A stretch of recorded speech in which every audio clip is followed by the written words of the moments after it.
प्यारे बच्चों नमस्कार, आपका स्वागत है हमारे यूट्यूब चैनल के क्लासेस पर। हम आपके लिए गवर्नर जनरल और वाइसराय के टॉपिक में तीसरा भाग लेकर आए हैं। तो टॉपिक हमारा चल रहा है गवर्नर जनरल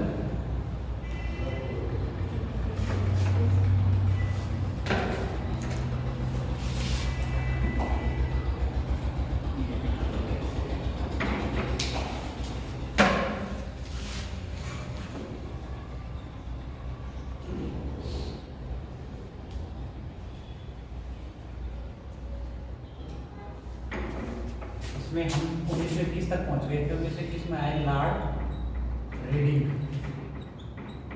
ये रहे 1921 से 1926 तक। इनका जो कार्यकाल है वो 21 से 1926 तक का कार्यकाल। इनके कार्यकाल की महत्वपूर्ण घटना है मोपला विद्रोह। होता यह है कि केरल क्षेत्र में अंग्रेजों के विरुद्ध हिंदू और मुस्लिम एक संयुक्त विद्रोह करते हैं, जिसे भारतीय राष्ट्रीय कांग्रेस के प्रमुख नेताओं का सहयोग मिलता है। बाद में उन प्रमुख नेताओं को अंग्रेज सरकार द्वारा गिरफ्तार कर लिया जाता है। उनकी गिरफ्तारी के पश्चात वहां रहने वाले मोपला, एक जाति का नाम है, स्थानीय जाति का, वहां के लोग इस विद्रोह को आगे बढ़ाते हैं। बाद में इसको हिंदू मुस्लिम का आपसी संघर्ष का नाम भी दे दिया जाता है। ये विद्रोह जो है मोपला विद्रोह लॉर्ड रीडिंग के कार्यकाल में ही हुआ था।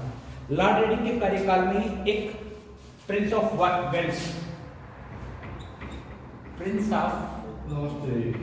नमस्ते भाई, प्रिंस ऑफ वेल्स की भारत यात्रा हुई। एक सेकंड बैठने के बाद प्रिंस ऑफ वेल्स की भारत यात्रा हुई। जब प्रिंस ऑफ वेल्स भारत यात्रा करता है जब प्रिंस ऑफ वेल्स भारत यात्रा करता है तो उस समय भारतीय स्थानीय लोग जो है इसका विरोध करते हैं और उस विरोध में भारत बंद का आह्वान होता है।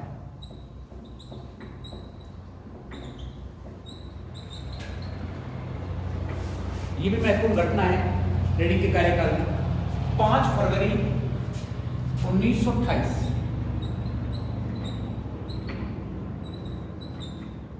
उत्तर प्रदेश के गोरखपुर जिला,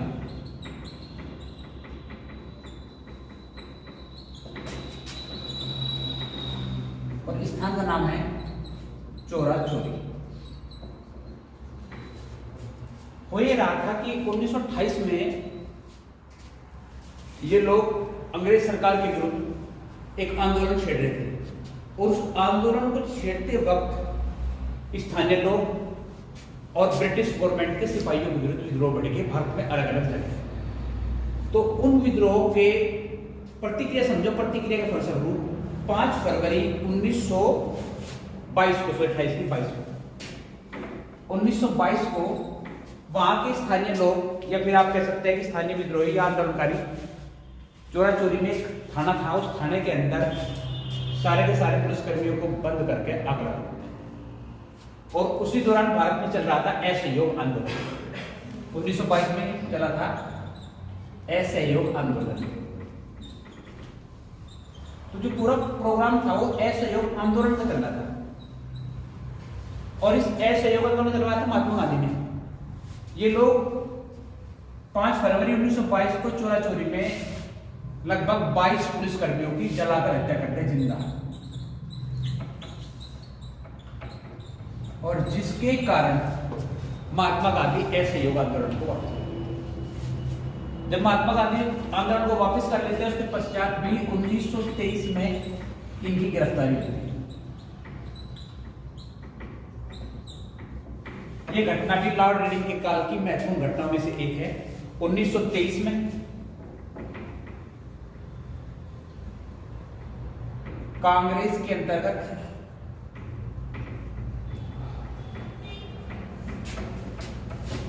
मोतीलाल नेहरू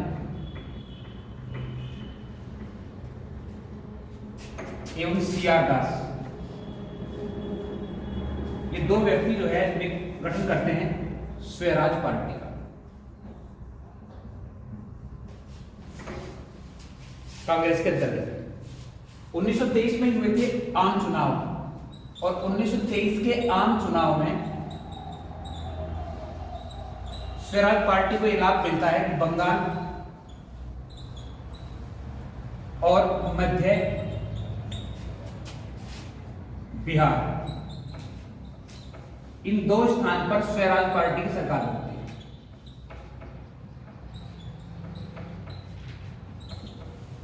26 तक रहेगा। 1925 में इसी के कार्यकाल के दौरान एक महत्वपूर्ण घटना ये घटती है,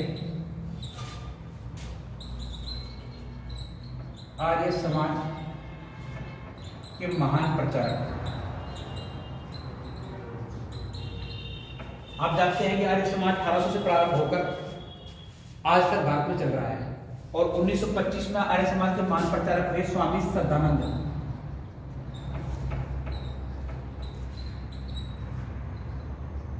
इनकी हत्या हुई। ये महत्वपूर्ण घटना भी लॉर्ड रेडिंग के कार्यकाल की महत्वपूर्ण घटनाओं में से एक है। तो ये 4-5 घटनाएं हैं जो लॉर्ड रेडिंग के कार्यकाल में महत्वपूर्ण स्थान रखती है।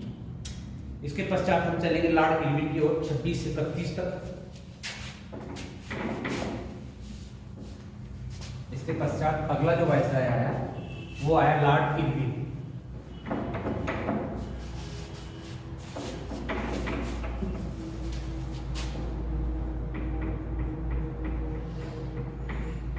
इनका कार्यकाल रहा 1926 से 1931। 1928 में साइमन कमीशन भारत आया।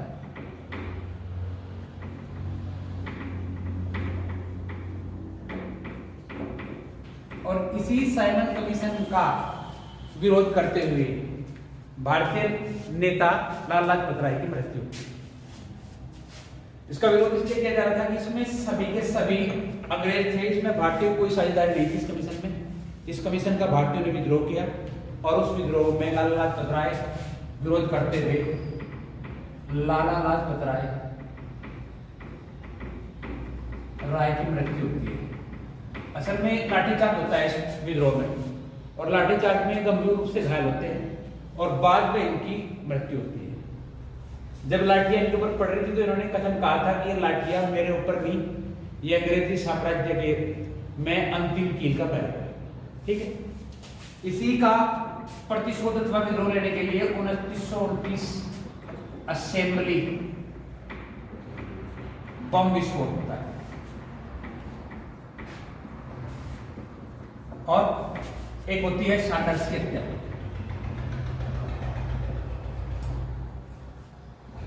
ये दो घटनाएं लाला लाजपत राय की हत्या का प्रतिशोध कहा जाता है। 1929 में ये घटना होती है लाहौर अधिवेशन। भारतीय क्रांति में इस अधिवेशन को महत्वपूर्ण माना जाता है। 1929 क्यों? लाहौर अधिवेशन में होती है पूर्ण स्वराज्य की मांग। एक्सेप्टेड सवाल आपसे पूछा जाएगा और इसी अधिवेशन में अगले वर्ष भारत का स्वतंत्रता दिवस मनाने की घोषणा की जाती है, जिसके आधार पर 26 जनवरी 1930 को भारत का प्रथम स्वतंत्रता दिवस मनाया जाता है।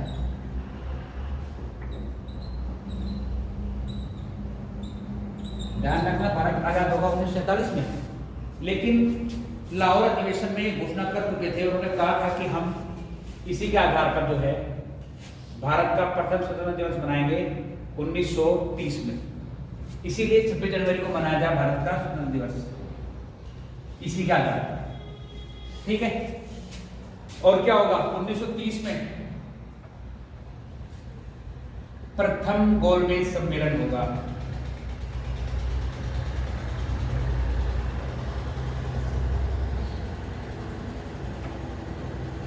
और 1930 में शुरू होगा महात्मा गांधी द्वारा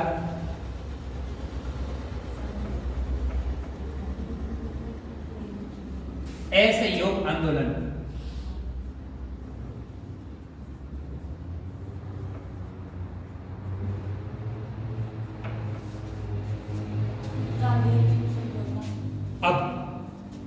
अब होगा। और फिर 1930 में ही गांधी इरविन समझौता होगा। ठीक कहा। क्यों होगा गांधी इरविन समझौता? क्योंकि इरविन ही है फिलहाल गवर्नर या वायसराय।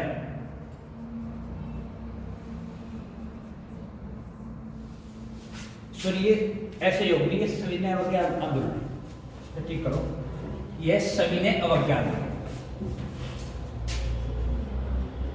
सविनय अवज्ञा आंदोलन।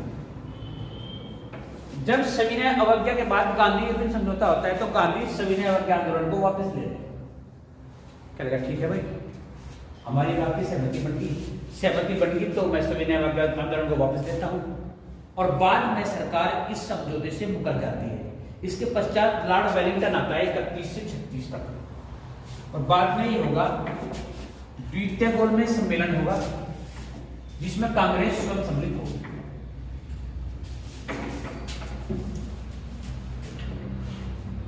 लॉर्ड वेलिंगटन आए और इनके काल में हुआ द्वितीय गोलमेज सम्मेलन।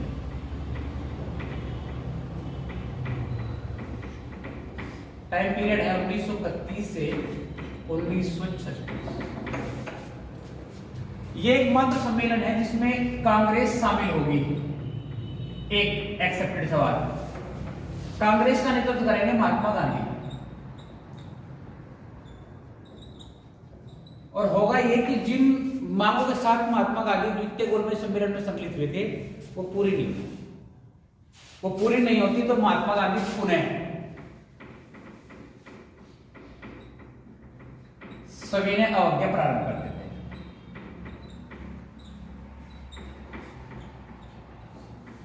जो विश्वास इरविन से गांधी को मिला था वो वेलिंगटन से प्राप्त नहीं होता। इस कारण से गांधी जो है इस बात का विरोध करते हैं और दोबारा जो है सविनय अवज्ञा आंदोलन प्रारंभ कर देते हैं।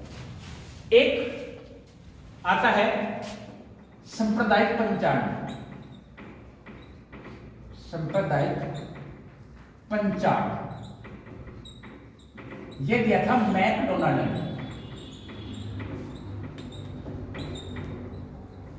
ये क्या था? मैकडोनाल्ड ने ये कहा कि हम हिंदू एवं दलित इनको अलग अलग मानते हैं और दलितों को हिंदुओं से अलग निर्वाचन देंगे।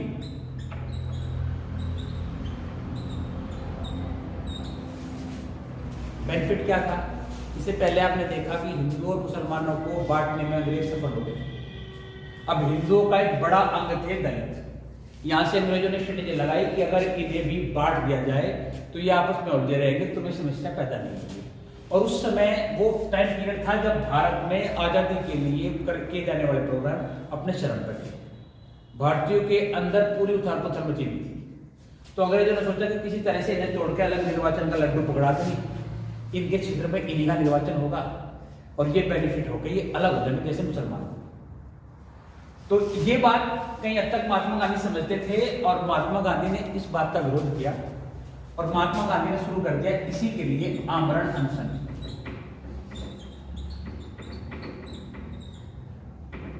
आमरण अनशन शुरू कर दिया। अब अंग्रेजों को लगा कि अगर महात्मा गांधी ने आमरण अनशन कर दिया और ये किसी कारण से मर गया, भूखा रह गया, तो फिर बात हमारे नियंत्रण से बाहर निकल जाएगी।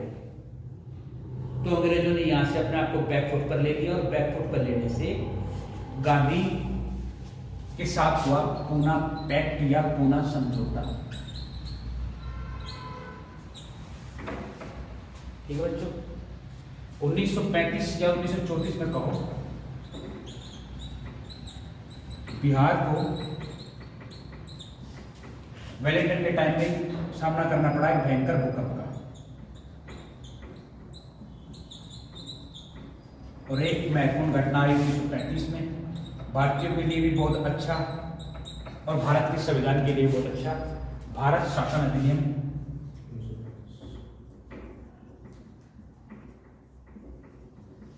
जिसे भारतीय संविधान के निर्माण में महत्वपूर्ण भूमिका निभाई। ये सारी की सारी घटनाएं जो है वेलिंगटन के काल की महत्वपूर्ण घटनाओं में से एक है। इसके पश्चात 36 से 43 तक आएंगे लॉर्ड लिंथगो। 1936 से 43 तक।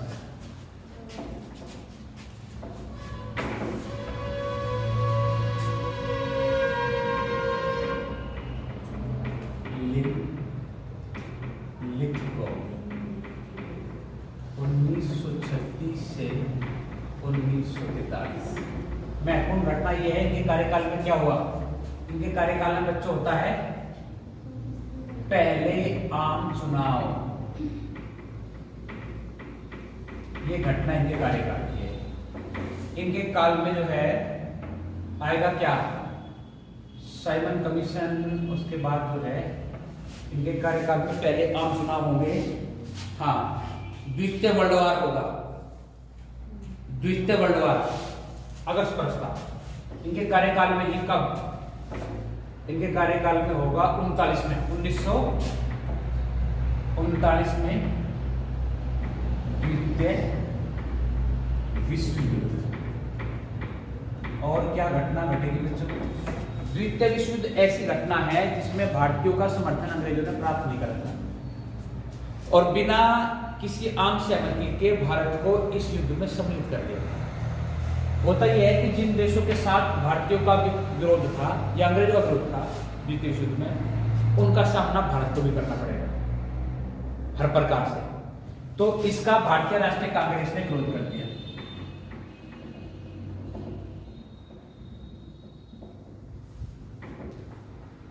और भी एक काम होगा, कांग्रेस ने इसका कर दिया विरोध।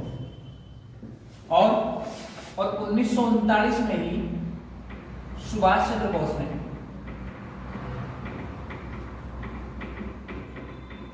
स्थापना कर दी इसकी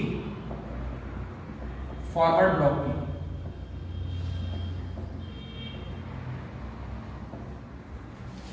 उसने ये मान लिया कि कांग्रेस में रहते हुए उसका और देश का भला नहीं हो सकता।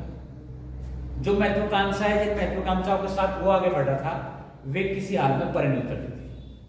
तो ये बात समझते हुए सुभाष चंद्र बोस ने 1939 में भारतीय राष्ट्रीय कांग्रेस को छोड़कर फॉरवर्ड ब्लॉक का गठन कर दिया और भारत छोड़कर बाहर अपनी सहायता के लिए घूमने निकला। ठीक है, 1940 में अगस्त प्रस्ताव,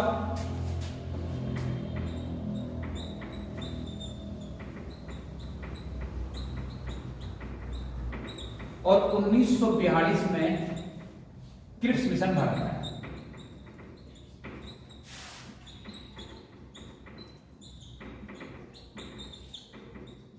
दोनों पे ही भारतीयों की आम सहमति नहीं बन पाई और ना ही दोनों से भारतीय सहमत हो पाए। तो 1943 में अंतिम महत्वपूर्ण घटनाक्रम चला, भारत छोड़ो आंदोलन।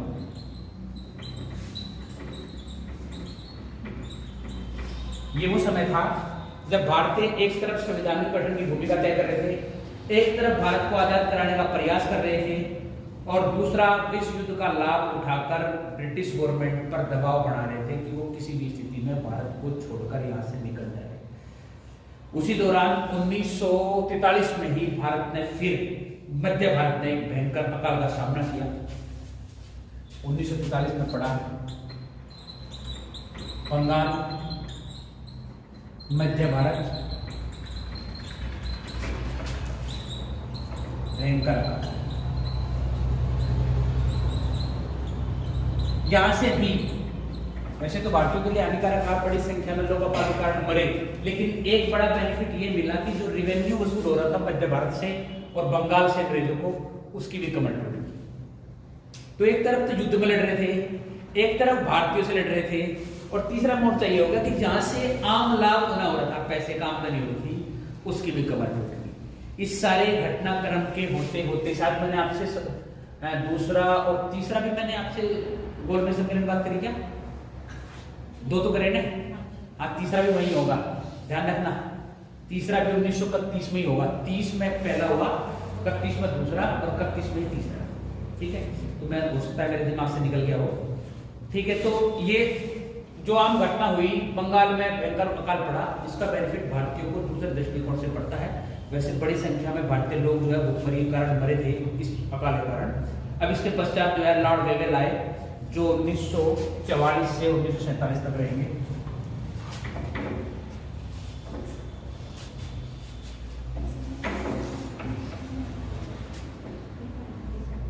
लॉर्ड वेवेल 1943 से 1947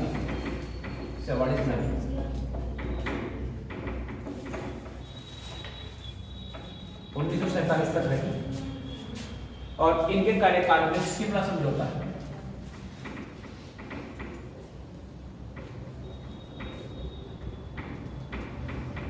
होता ही है कि लॉर्ड वेवेल जो है शिमला में एक बड़ी सभा का आयोजन करते हैं और उस बड़ी सभा में अबुल कलाम आजाद को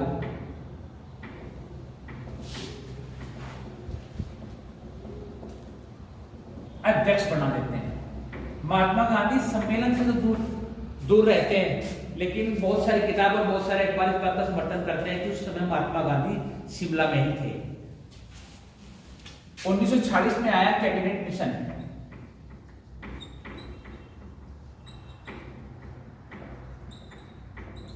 और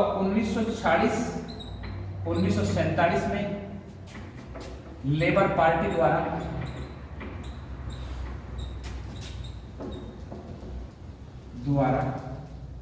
बनाए गए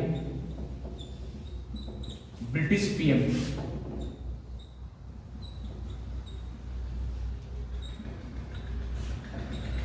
भारत की स्वतंत्रता का प्रस्ताव पेश करते हैं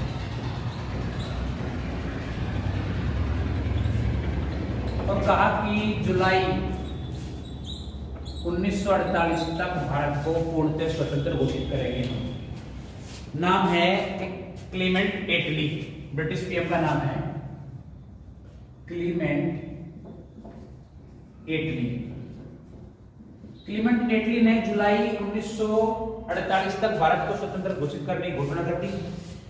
जो आम सभा हुई वो 1947 में हुई और ये 1947 मार्च में।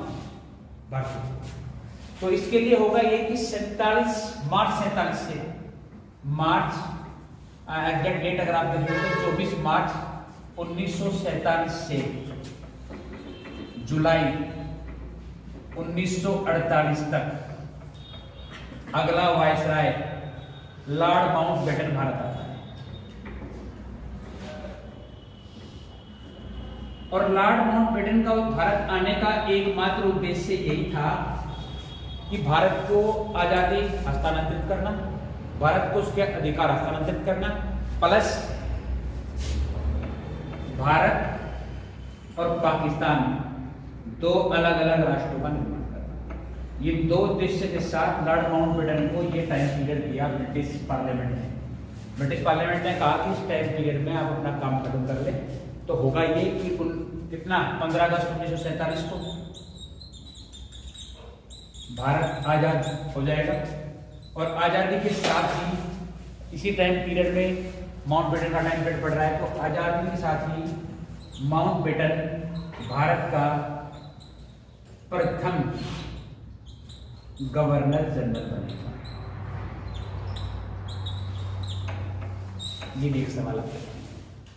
अब पूछेगा कि भारत का प्रथम भारतीय और अंतिम गवर्नर जनरल कौन है, तो वो है सी राजगोपालाचारी। ठीक है, तो मैं मान के चलता हूं कि यहां तक मैंने सारे के सारे एक्सेप्टेड क्वेश्चन और सारी की सारी एक्सेप्टेड बातें आपसे कर ली जो सवाल बनता है। फिर भी मैंने 10 से इन सारे के सारे वायसराय में 9-10 सवाल और चुन लिए ऐसे जो मैं पढ़ा चुका हूँ आप लोगों को, लेकिन मैं चाहता हूँ कि मैं 9-10 जरूर पढ़ लें क्योंकि वे एक्सेप्टेड क्वेश्चन रहे हैं, सारी परीक्षाओं में इंपॉर्टेंट रहे हैं, वो मैं लेकर आया अपने साथ। और अपनी कॉपी खोल लो, उन्हें नोट करो। ये ऐसे सवाल है कि अगर आप पूरा नहीं पढ़ पा रहे तो ये 9-10 सवाल आप पढ़ के आप एग्जाम बैठते हैं तो संभावना है कि वायसराय से गवर्नर जनरल से बनने वाले सवाल जो है यहाँ आपको सहायता कर पाएंगे। पहला एक्सेप्टेड क्वेश्चन आपसे ये पूछ सकता है कि भारत का प्रथम या बंगाल का प्रथम गवर्नर कौन बना। ब्रिटिश ईस्ट इंडिया कंपनी का प्रथम गवर्नर कौन बना? ये एक्सेप्टेड सवाल है, आपसे पूछ सकता है, तो इन्हें नोट कर लो तो बेहतर रहेगा। तो कंपनी का प्रथम गवर्नर बच्चों आया है 1757 में, और नाम आप जानते हैं रॉबर्ट क्लाइव। 1757 से 1760 रहेगा और 1765 से 67 दो बार रहेगा। ध्यान रखना, कंपनी का प्रथम गवर्नर है, जनरल इसके सामने मत लगाना, केवल प्रथम गवर्नर कंपनी का, और आप बंगाल का भी इसको बोल सकते हैं, नो प्रॉब्लम। दूसरा सवाल आपसे बनेगा कि कंपनी का प्रथम गवर्नर जनरल कौन है? अभी तक मैंने गवर्नर की बात करी है, रॉबर्ट क्लाइव की। प्लासी के युद्ध के पश्चात प्रथम गवर्नर के रूप में बनेगा कंपनी का। और अब मैं कह रहा हूं गवर्नर जनरल। 1773 का रेगुलेटिंग एक्ट आएगा बच्चों। 1773 के रेगुलेटिंग एक्ट में जो बंगाल का गवर्नर है उसे बंगाल का गवर्नर जनरल बनाया जाएगा, और जितना अंग्रेज शासन अधिकार क्षेत्र है उस सारे पर उसका आधिपत्य उसी के अंडर में आएगा। दैट मीन्स कि जो बंगाल का गवर्नर है वो बन जाएगा बंगाल का गवर्नर जनरल, और मद्रास और मुंबई की रियासत आ जाएगी उसी के अधीन। और ये व्यक्ति है वारेन हेस्टिंग, नोट करो। तो प्रथम गवर्नर जनरल बन गया वारेन हेस्टिंग। एक्सेप्टेड सवाल पूछ सकता है आपसे।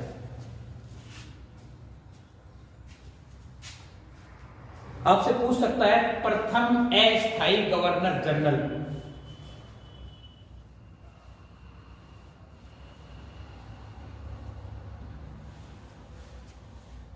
अस्थायी गवर्नर जनरल है मैकफर्सन, 1 वर्ष के लिए बनता है। वारेन हेस्टिंग के जाने के ठीक बाद, जब वारेन हेस्टिंग अचानक त्यागपत्र दे देता है पिट्स इंडिया एक्ट के विरोध में, तब ये ठीक 1 वर्ष बाद 1 वर्ष के लिए बनता है। तो ये प्रथम अस्थायी गवर्नर है। प्रथम क्या यही है अस्थायी, बस आपसे पूछेगा तो यही। आपसे पूछेगा कि सहायक संधि किस गवर्नर जनरल के कार्यकाल में दी गई? सहायक संधि किस गवर्नर जनरल के कार्यकाल में आई? आपसे यह सवाल पूछ सकता है।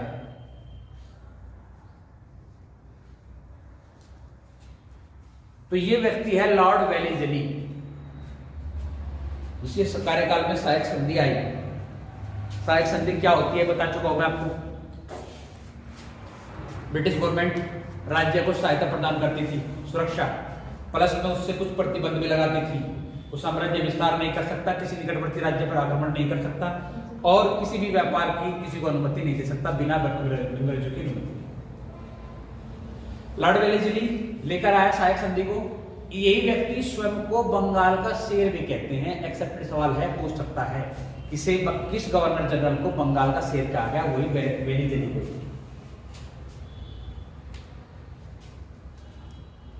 एक है स्थायी बंदोबस्त, सर जॉन शोर ने बनाई थी प्लान, लेकिन इसे जो इस प्रोजेक्ट को जो लेकर आया स्थायी बंदोबस्त को, वो है लॉर्ड कॉर्नवालिस।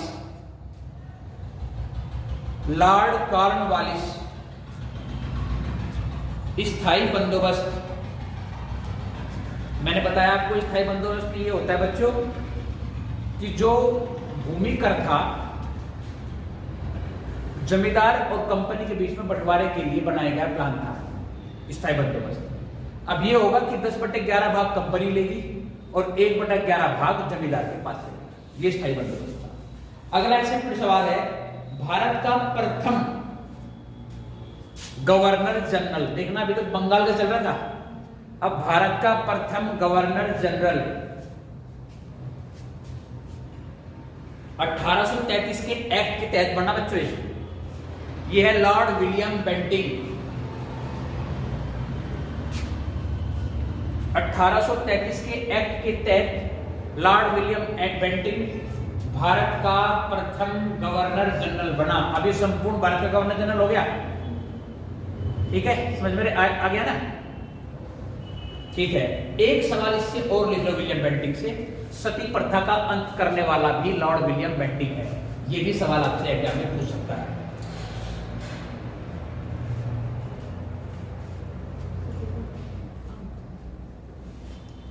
प्रेस मुक्तिदाता किस गवर्नर जनरल को कहा जाता है? यह चार्ल्स मैटकॉफ। इसने प्रेस पर लगने वाले सभी प्रतिबंधों को समाप्त कर दिया था। इस कारण से इसे प्रेस मुक्तिदाता कहा जाता है, चार्ल्स मैटकॉफ। प्लस भारतीय स्थानीय भाषा के समाचार पत्रों को भी वही आजादी दी थी जो इंग्लिश अखबार पे थी।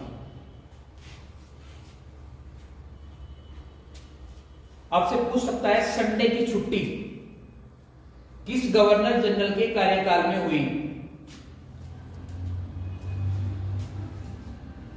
लॉर्ड एलिनब्रो के कार्यकाल में रविवार का अवकाश बना 1843 में। लॉर्ड एलिनब्रो।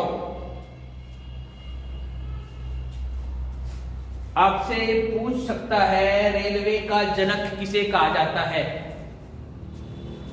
रेलवे का जनक किसको कहा जाता है? डलहौजी को। इसी कार्यकाल में रेल चली थी, प्रथम रेल मुंबई से ठाणे के बीच में, तो डलहौजी को रेलवे का जनक। मैंने आपको सती प्रथा बताया है ना। आपसे पूछ सकता है विधवा पुनर्विवाह अधिनियम किस गवर्नर जनरल के कार्यकाल में आया? विधवा पुनर्विवाह लॉर्ड कैनिंग के कार्यकाल में। ये सारे के सारे क्वेश्चन एग्जाम फेवरेट है बच्चों, इसीलिए मैं इनको अलग से लिखवा रहा हूं। Lord Canning. भारत में होने वाली प्रथम जनगणना किसके कार्यकाल में हुई? ये भी पूछा जा सकता है आपसे। 1872 में पहली जनगणना हुई। लॉर्ड मेयो काल में। लॉर्ड मेयो प्रथम जनगणना के समय भारत का गवर्नर जनरल लॉर्ड मेयो। अगर इसी सवाल को थोड़ा सा और घुमा दे और आपसे कहने लगे कि प्रथम स्थायी जनगणना, प्रथम स्थायी जनगणना लॉर्ड रिपन 1882, प्रत्येक 10 वर्ष के पश्चात प्रारंभ हो गई। प्रथम स्थायी, भारत में होने वाली पहली स्थायी लॉर्ड रिपन के कार्यकाल में। लॉर्ड रिपन से एक सवाल वो बनता है, भारत का उद्वारक लॉर्ड रिपन को कहा जाता है। उद्वारक नाइटिंगेल ने बोला था जैसे भारत का उद्वारक। ये भी सवाल बनता है, लेकिन थोड़ा सा लेवल अप चला जाएगा इसका, सिविल की ओर चला जाएगा। सिविल में पूछ देते हैं एक बार कि भारत का उद्वारक रिपन को किसने कहा? तो ये नाइटिंगेल ने कहा था। बंगाल का विभाजन तो आप जानते हैं किसने किया? बंगाल के विभाजन के लिए फेमस है वो व्यक्ति। 1905 में बंगाल का विभाजन लॉर्ड कर्जन ने किया। लॉर्ड कर्जन के कार्यकाल में बंगाल का विभाजन हुआ 1905 में।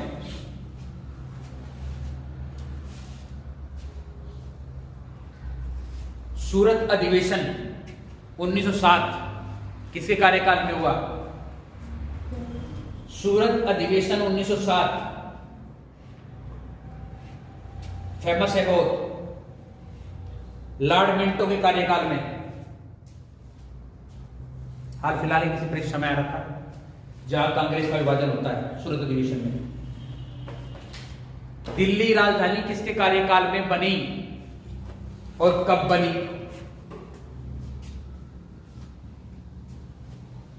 तो दिल्ली बनी लॉर्ड हार्डिंग द्वितीय कार्यकाल में राजधानी।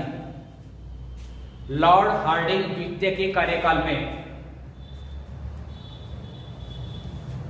और टाइम पीरियड था 1912 में। 1912 में दिल्ली भारत की राजधानी बनी। उस समय गवर्नर थे लॉर्ड हार्डिंग द्वितीय। ध्यान रखना बच्चों, 1911 में जॉर्ज पंचम भारत आए थे। जब वो 1911 में जॉर्ज पंचम भारत आए तो दिल्ली में लगा दिल्ली दरबार, और दिल्ली दरबार में जॉर्ज पंचम ने बंगाल के विभाजन को रद्द कर दिया, प्लस दिल्ली को भारत की राजधानी बनाने का प्रावधान पेश कर दिया। और इसके तहत ही 1911 के दिल्ली दरबार की वजह से ही जॉर्ज पंचम के आदेश पर 1912 में दिल्ली भारत की राजधानी बनी। और जब दिल्ली भारत की राजधानी बनी तो उस समय लॉर्ड हार्डिंग थे वो भारत के गवर्नर जनरल थे।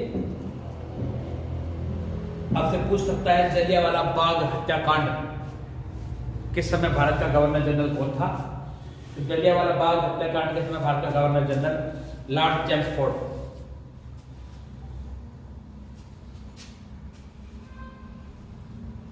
जलियांवाला बाग हत्याकांड के समय भारत का गवर्नर जनरल जो है वो लॉर्ड चेम्सफोर्ड था। तो आशा करता हूँ कि ये एक्सेप्टेड क्वेश्चन जो है आपके लिए एग्जाम फेवरेट होते हुए भी बेनिफिशियल रहे होंगे और आज का लेक्चर भी आपके लिए उपयोगी रहा होगा। आपने वीडियो ध्यान से देखी उसके लिए बहुत बहुत धन्यवाद। Thank you very much.